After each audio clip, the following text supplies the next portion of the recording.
ஸ்ரீ அரவிந்தர் போதனைகள்.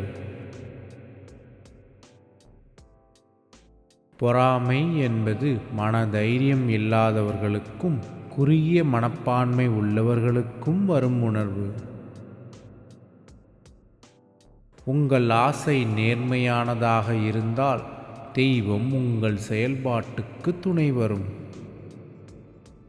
எது உனக்கு உண்மையாக தேவைப்படுகிறதோ அது உன்னை தேடி வரும். வலி என்பது மனித இதயத்தில் உள்ள எதிர்ப்பை உடைக்கும் கடவுளின் சுத்தியல். ஆண்டவன் கண்ணுக்கு அற்பமானதென்று எதுவும் இல்லை. ஒரு எறும்பின் உயிரை காப்பாற்றுவது என்பது பேரரசை உருவாக்குவதை விட மிகவும் சிறந்த செயல். எந்த ஒரு செயலையும் இறை உணர்வோடு செய்தால் அது ஒரு தியானம். உன்னுடைய நம்பிக்கையை அறிவென்று எண்ணுவது தவறில்லை, ஆனால் பிறர் நம்பிக்கையை அவமதிக்காதே. அமைதிதான் ஆன்மீகத்தின் அடையாளம். அமைதியில்தான் ஞானம், வலிமை, ஆனந்தம் என எல்லாமே அடங்கியிருக்கின்றன. உயிர்களின் மீது இரக்கம் கொள்வது நல்லதுதான் என்றாலும் இரக்கத்திற்கு அடிமையாவது நல்லதன்று. உங்கள் மனதில் தோன்றும் ஒவ்வொரு எண்ணமும் கடவுளுக்கான காணிக்கையாகட்டும். அதுவே உங்களை மலரச் செய்யும். அன்பும் ஆற்றலும் இணைந்து செயல்படுவதே ஆன்மீகம். நீங்கள் செய்யும் பணிகளே ஆண்டவனுக்கான வழிபாடு. மன அழுத்தத்திற்கு முக்கியத்துவம் தராதே. மன அழுத்தம் தரக்கூடிய எந்த ஒரு விஷயமும் உனக்கு நடக்கவில்லை என்று நினைப்பதுதான் அதிலிருந்து வெளியே வருவதற்கான ஒரே வழி. அழிவில் இருந்து மனிதனை காக்கும் தன்மை அன்பு மற்றும் வீரம் இரண்டிற்கும் இருக்கிறது. கடவுள் பாகுபாடில்லாமல் அனைவருக்கும் ஒரே சக்தியை வழங்குகிறார். தகுந்த நேரத்தில் வாய்ப்புகளையும் ஏற்படுத்தி தருகிறார். ஒருவருக்கு தன்னம்பிக்கை, தெய்வ நம்பிக்கை இரண்டும் இருக்க வேண்டும். இறை நம்பிக்கை இல்லாத தன்னம்பிக்கை ஒருபோதும் வெற்றியை தருவதில்லை.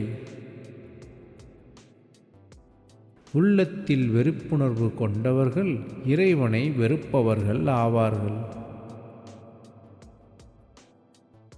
ஆன்மீகத்திற்கு நேர்மை அடிப்படையான குணமாகும். பேராசை, ஆணவம் இல்லாத மனிதர்களின் வாழ்வில் துன்பம் குறுக்கிடுவதில்லை. மௌனத்தின் தூய்மையில்தான் உண்மையை கேட்க வாய்ப்பு கிடைக்கிறது. உனக்குள் இருக்கும் இருளை வெளியேற்றினால்தான் உண்மையான தெய்வீகத்தை உணர முடியும். நடந்து முடிந்ததை பற்றியும் நடக்க இருப்பதை பற்றியும் நினைத்து கொண்டிருப்பது வீண் முயற்சியே. அறிவு என்பது ஏதுமில்லை. வரம்பற்ற இறைவனை சுட்டிக்காட்டும் குறிப்புகள் மட்டுமே உண்டு என்று உணர்வதே ஞானத்தின் தொடக்க நிலை. இடர்களையும் துயரங்களையும் கடந்து செல்பவனே லட்சியவாதி. அவன் எத்தனை தோல்விகள் ஏற்பட்டாலும் இறுதி வெற்றிக்காக ஓடிக்கொண்டே இருப்பான். துன்பத்திற்காக வருந்த வேண்டாம். அதைத் தொடர்ந்து நன்மை நிச்சயம் வந்து சேரும். மூளையை கொண்டு இறைவனை புரிந்து கொள்ள முடியாது. அவர் இதயத்தோடு மட்டுமே பேசுவார். இதயத்தால் இறைவனை நேசியுங்கள். மகிழ்ச்சி என்பது ஒரு மனநிலை. அதை கற்றுக்கொண்டால் துன்பத்திலும் மகிழ்ச்சியாக இருக்க முடியும். அதுவே இறைநிலை. ஆண்டவனுக்கு அடிபணிந்து இருப்பதே ஆனந்தம். அடுத்தவர்களை குறை கூறுவது, மதிப்பீடு செய்வது, உங்களோடு ஒப்பிட்டு கொள்வது, இவற்றின் மூலம் நீங்களே உங்களை காயப்படுத்திக் கொள்ளாதீர்கள். எதற்கும் அஞ்சாதே, எதையும் வெறுக்காதே, யாரையும் ஒதுக்காதே. உன் பணியை ஊக்கத்துடன் செய். ஆன்மீகம் மனதின் முதன்மையான திறவுகோலாகும். பகுத்தறிவு என்பது கடைசி வார்த்தையோ அல்லது பகுத்தறியும் மிருகமோ அல்ல, அது இயற்கையின் உன்னத உருவம். நீ விரும்பினால் சோகம் மகிழ்ச்சியாக மாறும். பிறருக்கு செய்யும் உதவியால் மனிதன் தனக்குத்தானே நன்மை செய்து கொள்கிறான். எவருக்கும் பயனில்லாத கற்பனையை விட்டொழி. கண்களை திறந்து பார். சக மனிதர்களை நேசி. உண்மையை உணர்ந்து கொள்வாய். நீ மட்டும் அறிவாளி என்று நினைக்காதே. பிறர் கருத்துக்கும் மதிப்பளிக்க கற்றுக்கொள். அப்போது உயர ஆரம்பிப்பாய். நல்ல ஒழுக்கம் மட்டுமே மகிழ்ச்சியின் திறவுகோல். இளமை முதலே மனிதன் ஒழுக்கத்தை பேணி காக்க வேண்டும். எவரையும் ஏளனம் செய்யாதே. உன்னை நீயே உற்று நோக்கினால் உன்னிடமுள்ள மடமையைக் கண்டு நீயே சிரிக்க வேண்டி வரும். மனிதர்களை நேசி, அவர்களுக்கு தொண்டு செய். ஆனால் பாராட்டுக்கு ஆசைப்படாதே. அரவணைப்பதற்காக மட்டுமல்லாமல் தண்டிக்கவும் அன்பை பயன்படுத்த வேண்டும். அப்போது மனிதர்கள் நல்லவர்களாக மாறுவார்கள். கடவுளை சரணடைந்து விடு, அதுவே பக்தி. உன்னுடைய குறைகளை போக்கி நல்லவனாக்குவது அவருடைய பொறுப்பு. எல்லையில்லாத கருணைதான் கடவுள். நன்மையோ அல்லது நன்மைக்கான முயற்சியோ எங்கும் நடந்தபடி இருக்கிறது. ஆண்டவனை மறுத்து வாழ்வது நரகத்தை விட கொடியதோர் அனுபவம்.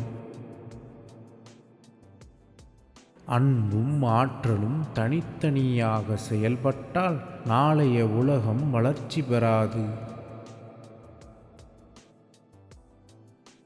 ஆண்டவன் உன் உள்ளத்திலேயே குடிகொண்டிருக்கிறார். வேறு எங்கும் தேட வேண்டாம். நீ பனையளவு பாவம் செய்தாலும் அதற்காக வருந்தி தினையளவு நன்மை செய்தால் போதும். ஆண்டவனின் அருளுக்கு பாத்திரமாவாய். நம் மனதின் மீது வேண்டுமானால் நமக்கு சந்தேகம் இருக்கலாம். ஆனால் இறைவனின் வழிநடத்துதலில் சந்தேகம் வேண்டாம். தூய்மையான இன்பம் என்பது இறைவனை அறிவதே ஆகும். தீய எண்ணங்களை நல்ல எண்ணங்களாக மாற்று. தீய சொற்களை நல்ல சொற்களாய் மாற்று. தீய செயல்களை நல்ல செயல்களாய் மாற்று. தீய மனிதர்களை நல்ல மனிதர்களாய் மாற்று. உடல் வேதனைக்கும் மனவேதனைக்கும் என்ன காரணம்? அறிந்தோ அறியாமலோ உங்கள் ஆன்மா அந்த அனுபவத்தை விரும்பியிருக்கும்.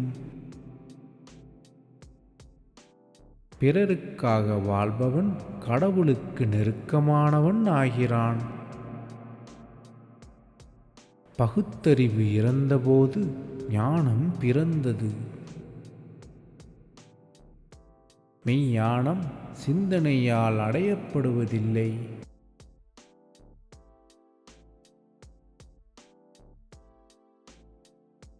That's all from this video. Thanks for watching. If you have any suggestion or feedback, comment below.